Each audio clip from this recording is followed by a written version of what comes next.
You are listening to the Toxic Mold Podcast with Steve Worsley, the toxic mold expert and your number one source for mold consulting and mitigation in the USA. Let's dive into a brand new episode. Before we get started on this episode, here's a not so short disclaimer. While all attempts have been made to verify the content provided in this podcast, neither the podcaster or the producers assume any responsibility for errors, omissions, or alternative interpretations of the issues discussed here. All information stated in this podcast is the opinion of Steve Worsley. Steve Worsley is a mold specialist with over 25 years of experience in the construction and mold industry. The Toxic Mold Podcast is for information sharing purposes only. The views expressed are those of the podcaster and his alone. These views should not be taken as expert instruction or commands. While there may be references to medical conditions and symptoms, all podcast episodes are the opinion of Steve Worsley, and any medical questions or concerns shall be addressed with the appropriate licensed medical professional or professionals. As the podcaster refers to different mold types, please be aware that Steve Worsley is not a microbiologist, and questions concerning mold specifics should be answered by the appropriate professional. Steve isn't, nor does he offer any legal advice. For any legal advice, you must speak with a lawyer. The listener is 100% responsible for his or her own actions. You can check out Steve's books on Amazon. Just go to Amazon and search for author Steve Worsley. You can also take Steve's courses on Udemy or Skillshare, and you can find out more about those at cnccontractorservices.com. Now, let's get to the episode. Hello, you're listening to the Toxic Mold Podcast with myself, Steve Worsley. We have my wife, Cassandra, here again. How are you? Good. How's it going? Just another day in paradise. So today is episode 264, and today's topic is black mold, green mold, and red mold. Does it matter? What would you think if I asked you, does the color of the mold matter? No, because it's mold. Exactly. All molds matter. Yeah. Like if you see white mold on your bread, do you eat it? No. What if it's green? Nope. So that's kind of my point is, a lot of people say, well, as long as it's not black mold, it doesn't matter. Well, any mold growth matters, just like any mold on your cheese or bread matters. Exactly. Right? It does. Like, in my opinion, it doesn't really matter what the color is. And, the big difference is, let's say mold on your cheese, you can cut the mold away and make sure that there's no other mold there. Whereas mold in a home, you would have to literally cut the mold out of the wall to see what color it is on the backside. Does that make sense? That does. So it's, at the end of the day, my point is with mold infestations, mold colonies in your home, we don't really care what color it is. Now, on the other hand, we can see a lot of what's really been going on based on the colors of the mold. Like if it's just a little bit of, white fuzzy stuff or green fuzzy stuff, that tells me it wasn't a major problem. Mm-hmm. But on our really, really bad jobs that took a lot of remediation, it's usually all sorts of different colors. Okay. So really, the fact that you can see visible mold is a problem, right? Exactly. Okay. And that's my whole point. Like, if you can see visible mold, don't just assume because it's all green that it's penicillium. Mm-hmm. That's not, in my opinion, not a very smart thing to do. Yeah.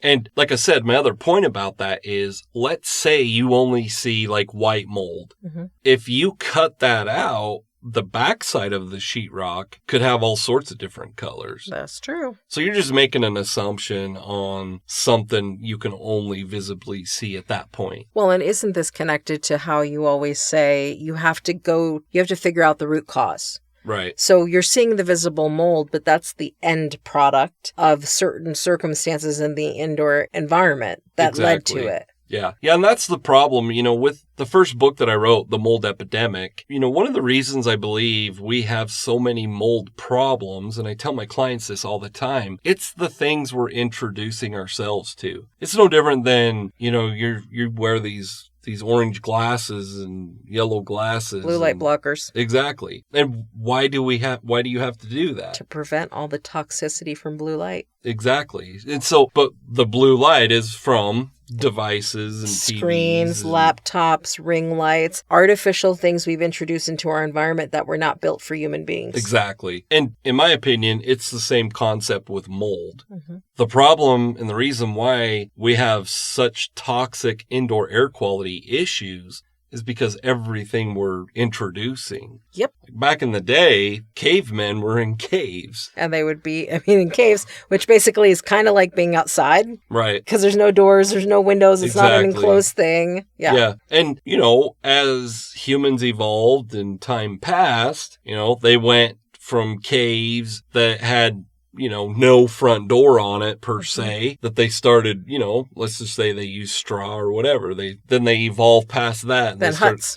Start living in huts that was straw and mud. And then now these days we have stucco, and inside the homes we have sheetrock and insulation, and we're introducing all of these things into our homes that when they're dry and we're building a home, seems fine. But then you have a moisture intrusion event and the roof starts leaking and all that stuff gets wet. Well, that stuff was not designed to be wet. Correct. And then you add in humidity levels, you add in, cellulose material, and all of a sudden the mold that is naturally present in the air starts taking on a life of its own. Exactly. And, the mold, all those things we introduced into our homes, the mold is feeding on that and trying to decompose it, get rid of it. So, for our listeners, think of all the off-gassing. Like when we talk about mold inside homes, it's easy to just assume, mold's the only concern. We've talked about this before, but, VOCs are concerns, bacteria, endotoxins, and endotoxins, the same concept of mold and mycotoxin. Endotoxins, what's created by bacteria it's off-gassing. But on top of that, there's formaldehyde. When some building materials get wet, it releases formaldehyde. And obviously formaldehyde's not good. That's what we put in dead people. Yeah, no, that's not good. To preserve their bodies. That's not good at all. So literally, but I guess I want to come to a question, because a lot of people might be listening to this and they're going, okay, so black mold, green mold, and red mold. Should I be classifying these molds if I see these different colors of mold? What should I be doing when I see different colors of mold? Well, if you see any mold, you should be calling a specialist.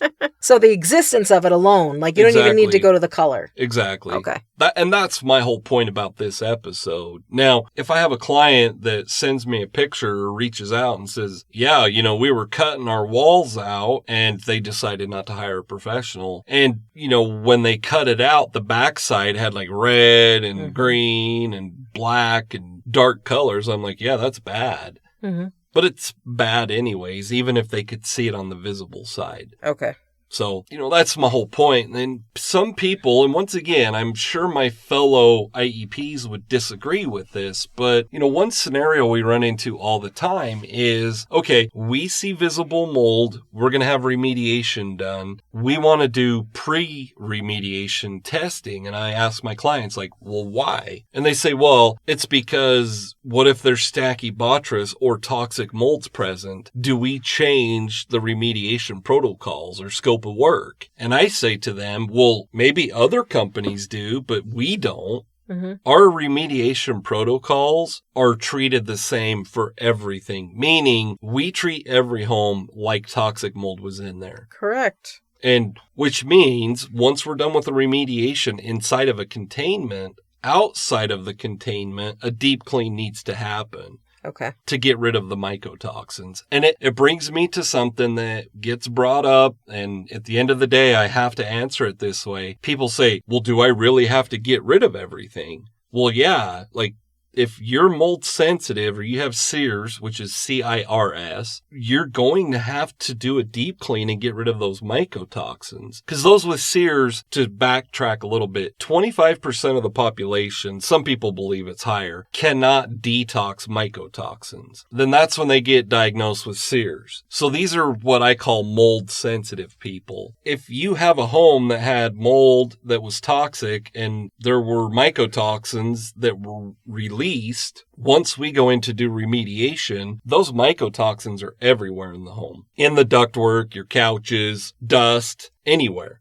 Okay. So that's why, in my opinion, you should treat every home like it was toxic mold. Now, let's just say you have a mold problem in a laundry room and it's isolated to that single area. Nobody has any autoimmune disorders. Nobody has sears. Nobody's mold sensitive. They don't have any underlying conditions. Do you have to do a deep clean? Maybe not. Does that make sense? That does make sense. So my point is to our listeners, if you absolutely cannot afford to have the deep clean done, I understand that. But we're always going to recommend that. And it brings us back to what I was talking about. That's why we say, yeah, you have to get rid of everything. So I guess the question then, if seeing visible mold at all is a problem, why does it seem like in the media the toxic mold that everybody seems to refer to is what they call black mold? And is the toxic mold, whatever they mean by that, is it always black? No. And so once again, if we're talking about Stachybotrys, that's what they mean by black mold. Okay. So 2 things I want to discuss with that question. First and foremost, and I hope our listeners understand this, Stachybotrys, black mold, is not the only toxic mold. Okay. There are many other mold types, which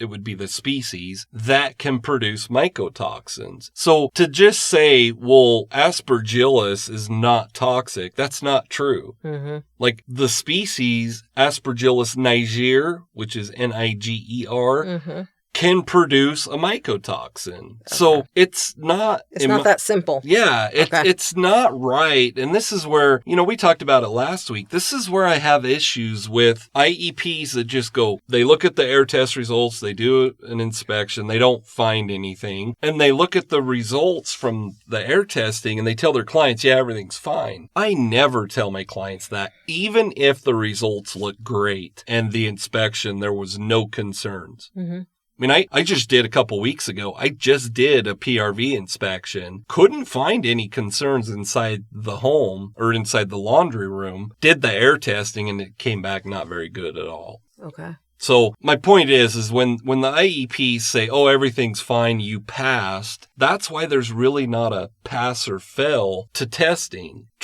mainly traditional testing. Absolutely. Does that make sense? That does make sense. So there's not really a traditional pass or fail. Black mold, or what people mean by it, isn't always black. What's your call to action for people who've listened to this and they're like, okay, if I see visible mold, it's a problem. It could come in many colors. Black mold isn't always black. What's your call to action for people? Don't just assume that mold infestation in your basement bedroom is only isolated to that room. Okay. Cross-contamination's always a major concern, which kind of, we touched on that. That's why we tell everybody, you've got to get rid of everything. Yep. Now, does that literally mean you have to? No, but there are certain things you do have to get rid of. So just don't assume that cross-contamination didn't happen, because once again, mold spores and mycotoxins are very lightweight. They're airborne. So that mold infestation in that basement bedroom could affect the entire home. Well, and it sounds like this situations with mold are so complex that having a consultant be with you in the process is key. Exactly. That's why, and our listeners know this, especially if they've been listening since we started doing all this, over 5 years ago now. Wow. But we have added different consultation packages and services because, as I not just learn and gain more knowledge, I do come across unique situations. And that's why consultations are very important. Mm-hmm. Like, I've never had a client that once they bring me on as a consultant says, yeah, we didn't really need you, but, we decided Exactly. It was the right thing to do. That never happens. Yeah. They always say, wow, I wish we would have brought you on sooner. Earlier, yeah. And so, I know I get it. Like, people's money's tight. But on the other hand, what you're going to spend for me as a consultant, I could probably save you a bunch of money from doctor's bills and missing work and all that stuff. Absolutely. So yeah, it's, something that's easy to do. You can go right to our website, cnccontractorservices.com. Obviously, I'll put a copy of our link in the podcast description, but for our listeners, it's really well worth it. Absolutely. So once again, this was episode 264. Thanks for listening and have a great week. Thank you for listening to this episode. Make sure you go to our website at cnccontractorservices.com and sign up for the mold investigation checklist. Again, go to cnccontractorservices.com and get your free mold investigation checklist today. You can also on cnccontractorservices.com find out more about Steve's courses and books and consultations. Once again, go to cnccontractorservices.com.